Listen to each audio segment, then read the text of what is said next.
We're going to talk about the glossies today, magazines. Up until the 1880s, there was no way to combine print and type. Until the invention of the halftone, people would take photographs and turn them into line drawings, and then they could print them along with the type. But in the 1880s, it revolutionized pictorial magazines. And this occurred at the same time as the technological revolution was taking place in photography. Suddenly you had dry plates, you had flexible film, sensitive emulsions, anti-stigmatic lenses, and hand cameras. You could now produce photos easily of a greater variety of subjects than ever before. And the halftone process would allow these to be produced economically and in limitless quantities in books, magazines, and newspapers. In the 20s, there were more photo magazines in Germany than anywhere else. Photojournalism might be considered to be born there. Unfortunately, this great European journalism collapsed in 1933 when Hitler came to power. America adopted a style similar to the German model. A lot of it had to do with the fact that many of those great photographers and editors fled the Nazis and came to America. Henry Luce had Time magazine and Fortune magazines, and in 1934 he envisioned a new magazine to be the show book of the world, to see life, to see the world, to eyewitness great events. It was Life magazine, and what we're going to look at here are pages from Life magazine. It first appeared in November of 1936. The cover was an industrial photo of a dam by Margaret Bourke White. She'd been sent there to take pictures of the dam. Well, she also took pictures of the town and the people, and the story just grew and grew and grew. Their families in temporary cities in the deserts. It was really a revolutionary concept, and they were smart enough to know they had something absolutely brilliant. And if you look at all these photos, each one would stand on its own. They are marvelous. At about the same time as Life was published, Look was founded by Gardner Coles and his brother John. The first issue came out in January 1937. What set them apart was the mind-guided camera. This kind of amused me. I left it in. A woman photographs the face of a changing city. This was Bernice Abbott in New York, and she was great. Some of the finest photo essays were printed by these magazines. They traveled the world. They went to war. But for financial reasons, they both ceased publication in 1972. Television was the death of the magazines, the photo magazines. Life came back as a monthly in 1978, but it was small. These were oversized magazines. They were amazing. Fashion magazines have always made regular use of photographs, and that's still the case today. Many great photographers work in fashion because that's what pays well. But these were amazing times.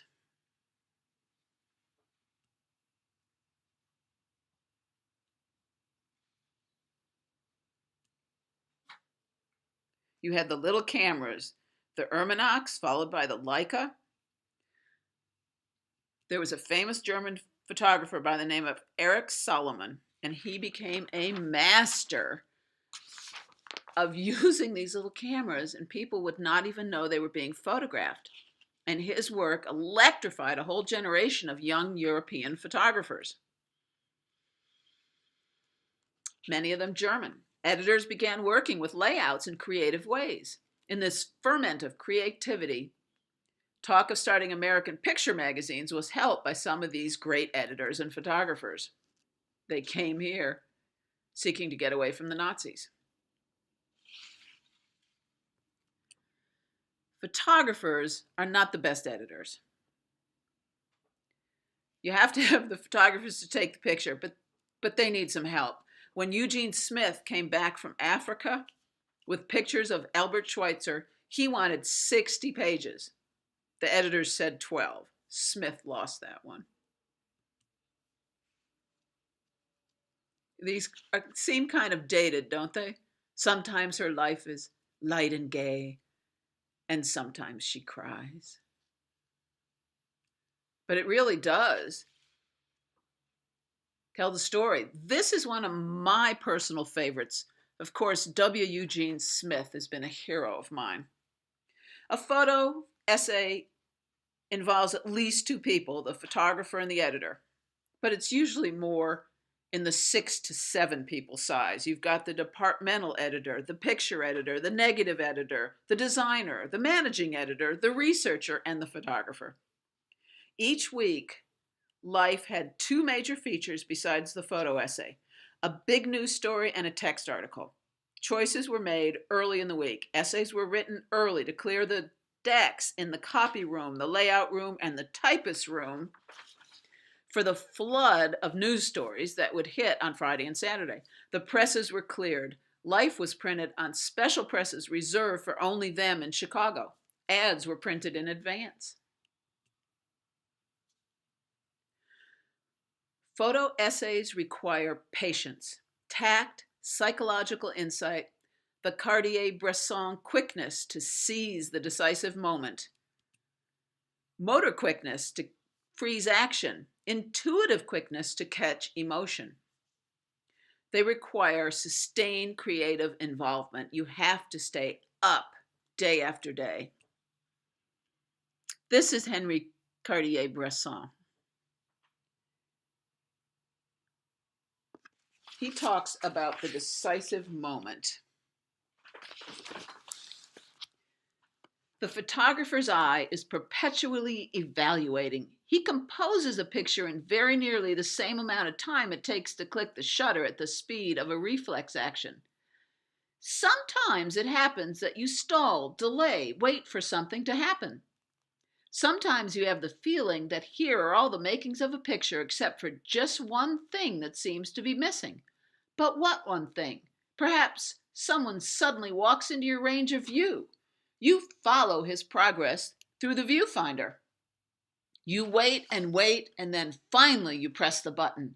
If the shutter was released at the decisive moment, you have instinctively fixed a geometric pattern without which the photograph would have been both formless and lifeless. That was how he worked.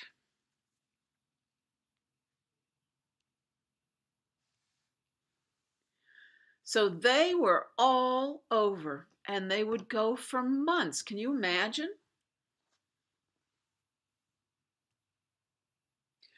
And back then, if you could shoot at night, you could still get yourself a photo layout. It was so unusual.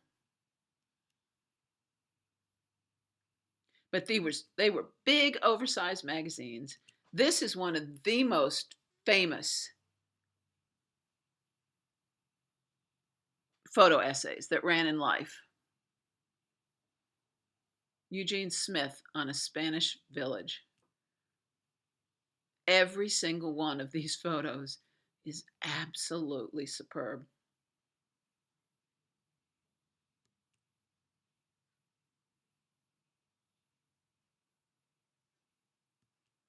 There are two on these pages that you see all the time: the soldiers and the woman spinning. How did he do this? How on earth would you get in this room? You would have to go, you would have to be there, you would have to earn the trust of these people. It was an amazing, amazing gift. And then, oddly enough, you would have a series of distinguished Britons.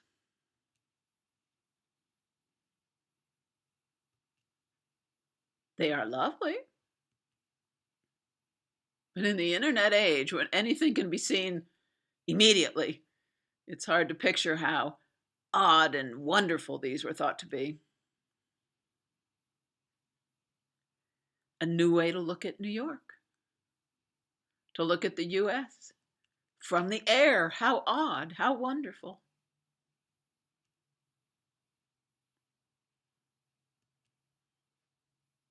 But every one of these photos is beautiful. Thousands and thousands of photos were taken.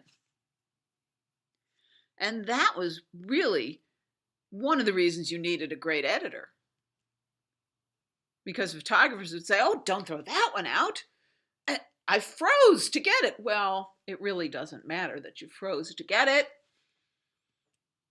They look through thousands and pick out 40 of the best. And then the layout and the designers would get together.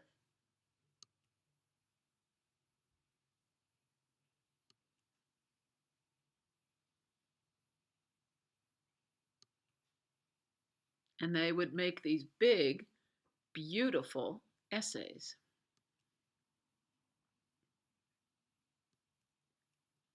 This one was pretty incredible. Dorothy Lang and Ansel Adams worked together.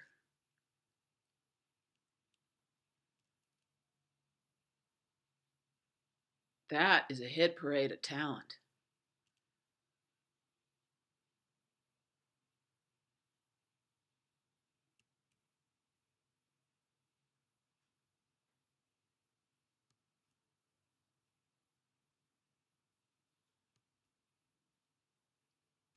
And then they sent Dorothy Lang to Ireland.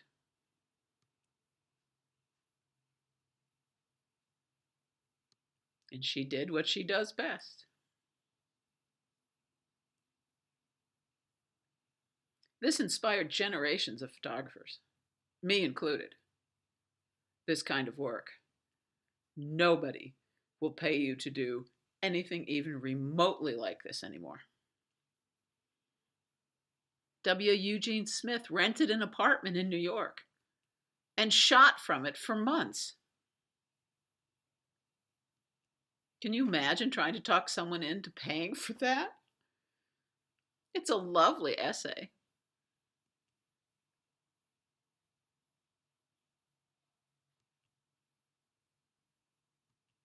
Sports, of course. And these are pretty cool. They're pan shots. The camera's moving while the shutter's moving. You meant to turn that one sideways. But these were pretty remarkable. This one might have made the biggest splash. This couple were junkies. They were heroin addicts in New York. And I think this was published in the 50s. And people had no idea that heroin addicts could look so normal. It was huge. Their lives were so awful and pitiful, and people had no idea.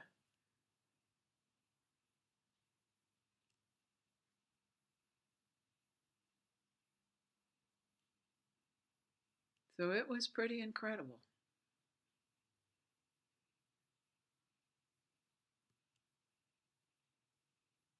Again, how did these people get access? To get this kind of access, you have to be so trusted and so there for months, I would guess.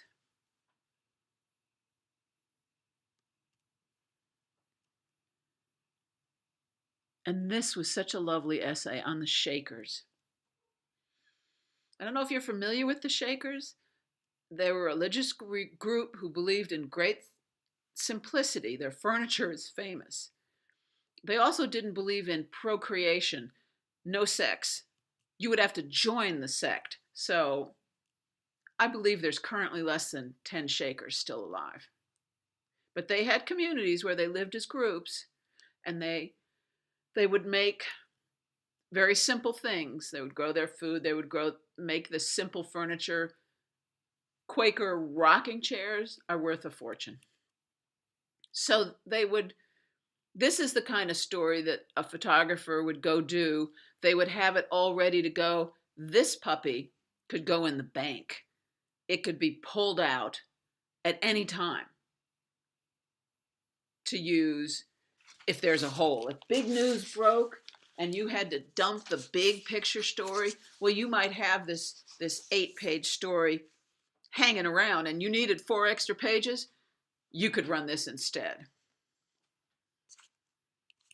Let's look at some of the other things that are happening. Bernice Abbott, New York photographer. This is called Horse Fountain, Lincoln Square. Her art is one of relationships, appearance to character, of humans to urban environments. And then, of course, Cartier-Bresson, France, 1932, the decisive moment. This picture without that bicycle rider doesn't exist. It's garbage. This was taken by Cecil Beaton. This is the Countess de Moray, 1930. He was born into wealth and he photographed it. There's generally photographers like this every generation. This was taken by Florence Henri, German, lived in the US. Composition number 12, 1930. She studied at the Bauhaus with Mulholland Nagy. She did abstract photography. Let me find you what they said about that. It was pretty interesting. Abstract photography. Alteration and decomposition of form by shadow and light, which attack its corporeal essence. Objects rendered unknowable, foreshortened effects. Perforation of dense and opaque bodies. Transgression, violation of gravity's laws, mirages, wisp of the wills, tonal seas, magical lines, planes and values, white, gray, and black waves. Visual polyphonics, more eloquent than palpable images, more active than veristic scenes, phantoms of waves that dance, of clouds that unthread, of smoke clusters that escape toward the sky. There, where the pure painter, that utopian, ran aground, following the endeavors of Vasily Kandinsky, heliography wins an ephemeral but magnificent victory. I think that's kind of Dada talk. This was taken by Paul Strand, Woman of Santa Ana, Mexico, 1933. He was a straight photographer. His aesthetic was formed by the simple belief that pictures of profound and expressive value could be attained with almost complete neutrality of effect or manipulation. Strand is always absent from his photographs. They're realistic and they're noble, and he's not in them. He was a great photographer. This is by Vincenzo Palladini, Italian, born in Russia, 1933, Olympic Games. It's a print with watercolor and construction paper on board. He was strongly attracted to the Soviet avant-garde. He valued the forms, iconography, and the idea of machine art. Oh, this is cut, unlike I want it to be, and so is the next one. This is by Hans Bellmer, German, The Doll, 1934. He built this thing. It was a reaction to the Nazi regime. He would not do art that would support them. He was a surrealist. He published a book of these doll photos anonymously in Germany in 1934. His work was declared degenerate by the Nazis, and he fled to France in 1938. He aided the French resistance by making false passports.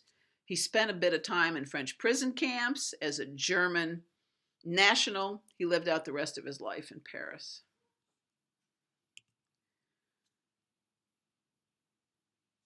John Hartfeld, German.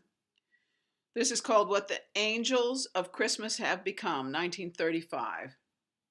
It's chopped, I'm sorry. He pioneered art as a political weapon. I believe this one's in your book. He produced stage sets and book jackets. He lived in Berlin until 1933. On Good Friday, the SS broke into his apartment and he jumped from his balcony. He walked over the mountains to Czechoslovakia. In 1938, he had to flee again, this time to England. After the war, he went back to Berlin. The Stasi, the secret police, made his life miserable.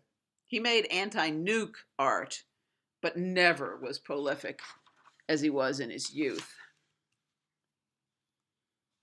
This is Lee Jardin Hiller, U.S. 28 to 38.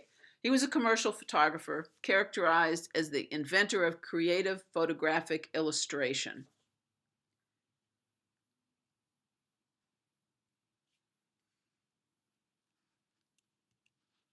This is Bravo, Mexico, a murdered worker. When you think of Bravo, you think of the symbolism, the metaphors, the emblems, and the reality of death. He was a powerful photographer. This is by Ouija, Arthur Felig. This is a man booked on suspicion of killing a policeman, 1939. He was a freelance journalist. He worked in Manhattan's Lower East Side in the 30s and the 40s. Unflinching urban scenes, life, crime, death.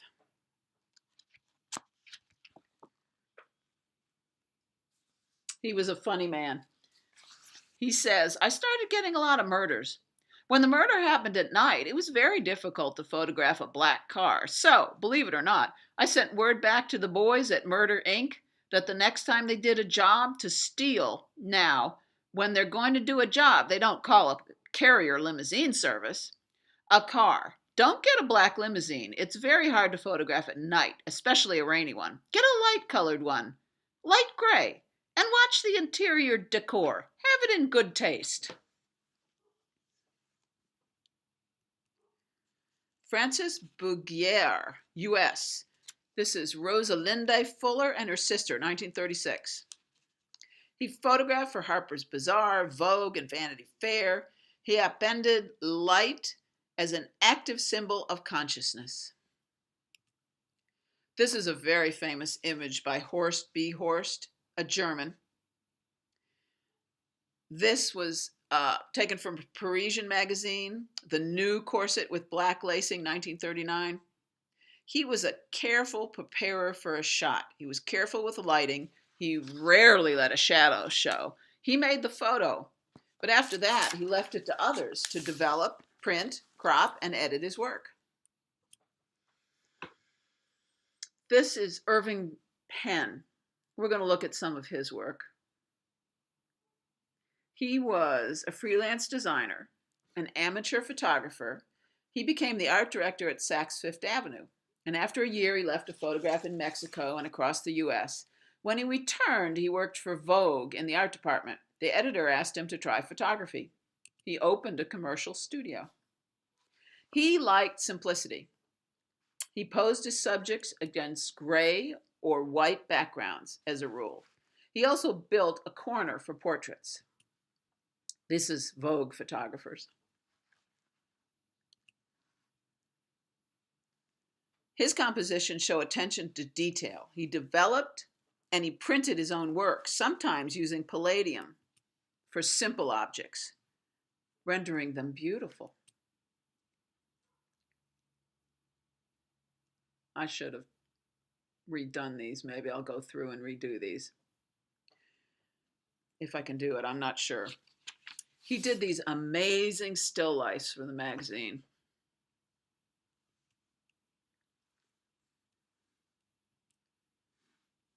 He built strange things for people to pose on. This is obviously cropped and not supposed to be.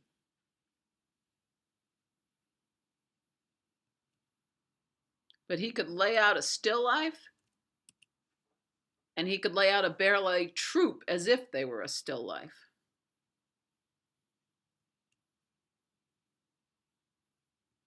He traveled the world. I might have to redo this. There's his corner. That's Truman Capote. But he gave there's as much attention to the people as to the crayfish. And always very simple. White background. He did a series of nudes. He fell in love with his model and married her. He had a long career.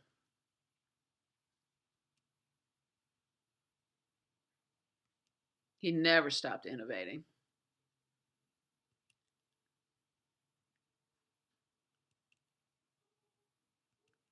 These are terrible. Sorry. That's Pablo Picasso.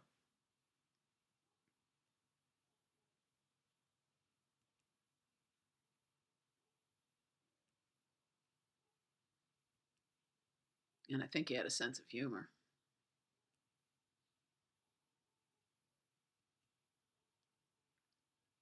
But he'd let the edge of the background show,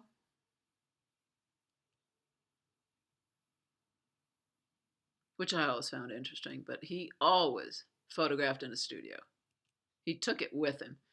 These are cigarette butts printed on palladium, large on palladium.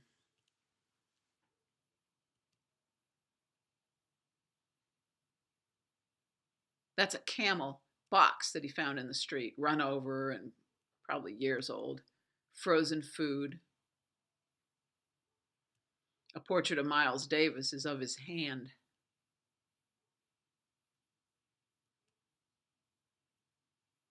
He never quit innovating.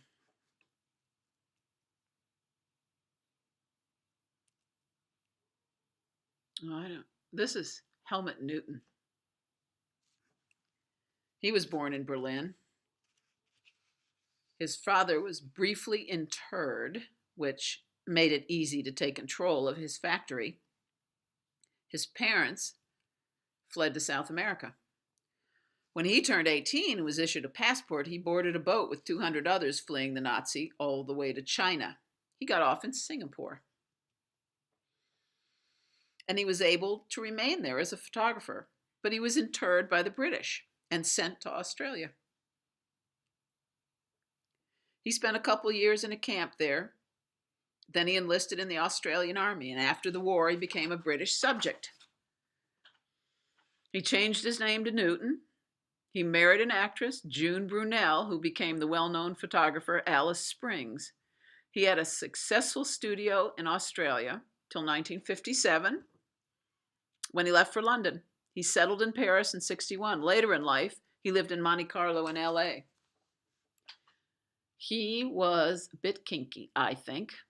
You've got the old man, the young girl, but he would do these backstories to these photo essays for the fashion magazines. Mata Hari, here she is being arrested, showing off the dress beautifully, don't you think? When James Bond became the vogue, he would sell the men's clothes by the guns and the women, and he had a little kinky streak, tying them up. Great cars.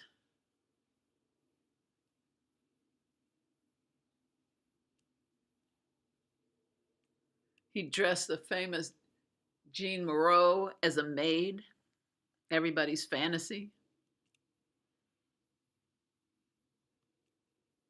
He liked to shoot women from down low. He actually did a whole book, and it's called, I believe, Big Women.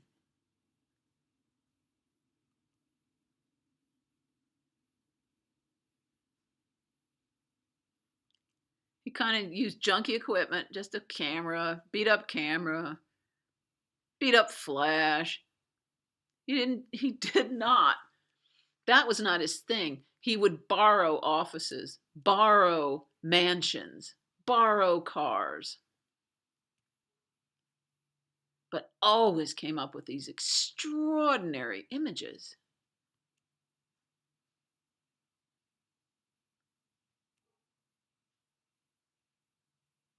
Here we are, I believe, in a TV studio.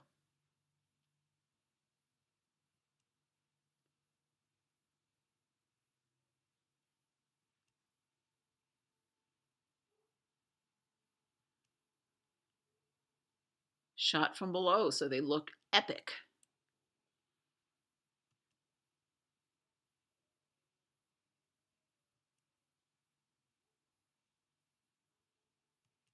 Sex sells.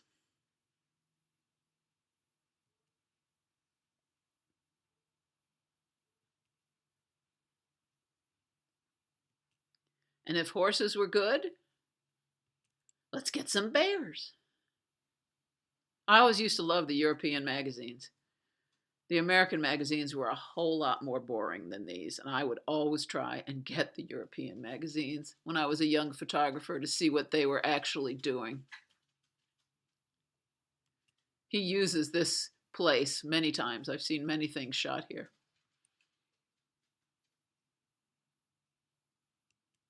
And we never saw women of color back then in America.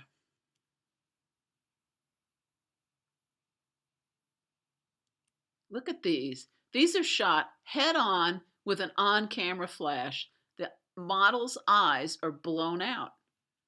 He didn't care. It was it was what he did for this series. The clothes look great, the women look great. But if you look at them, they're blown out. The eyes are blown out. These are shot with a flash straight on the camera.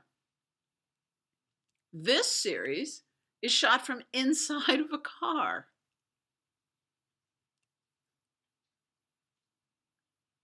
The whole series. And then this series, he picked the worst color in the world. No one would pick that color. It's horrible for skin.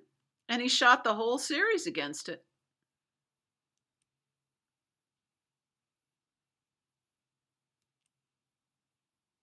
You like this one? The drink and then the headache?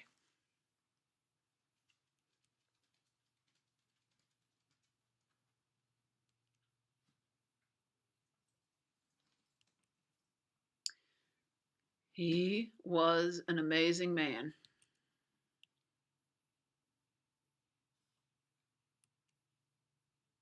I always found his work to be just wonderful. He did the book Sumo, which at the time was the biggest biggest book ever published. It has to have its own table. It's so big. And when I first saw this, I thought, what on earth are they selling? Watches. Furs.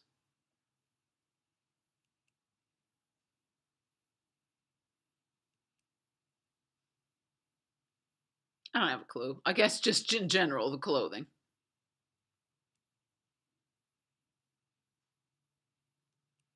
But aren't these women marvelous?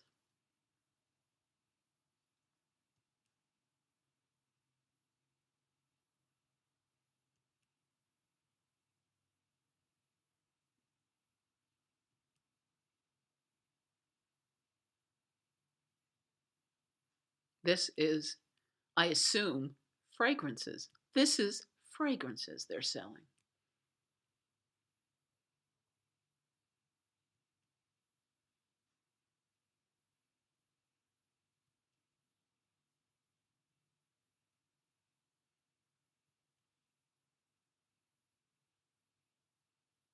Hmm. Yeah, he's one of my favorites. He died in the last decade, I guess. He lived a pretty long life. Look at this. He dangled the women over the edge. Not, which is a little more dangerous, I assume, than propping them up on the bridges. Look at these gorgeous rooms. He'd borrow these places. He'd borrow these restaurants, these mansions. He'd photograph the women in the clothes, and then he'd always say, "Okay, darlings, for the next time you walk down the stairs, drop the top." And they, of course, would. Models don't care. And so he would have these whole series of the women in the clothes, and then the bare-breasted women or the naked women holding on to the tower. He got to go back to Berlin to shoot this lovely series.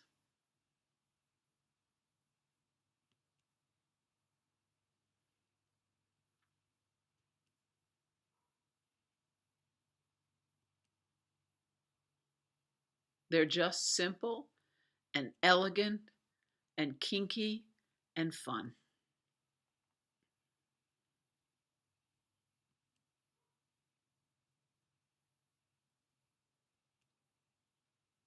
For this series, he has them all watching pornography in the background.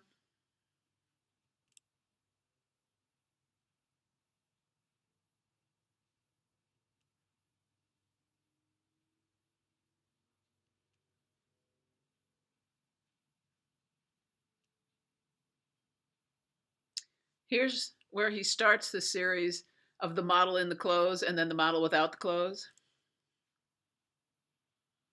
He did an enormous series like this.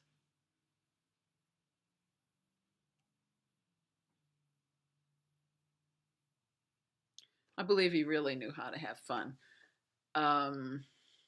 It was a great time for photographers. Great work was done. Television kind of brought an end to it, although it's still happening today. And we'll take a look later.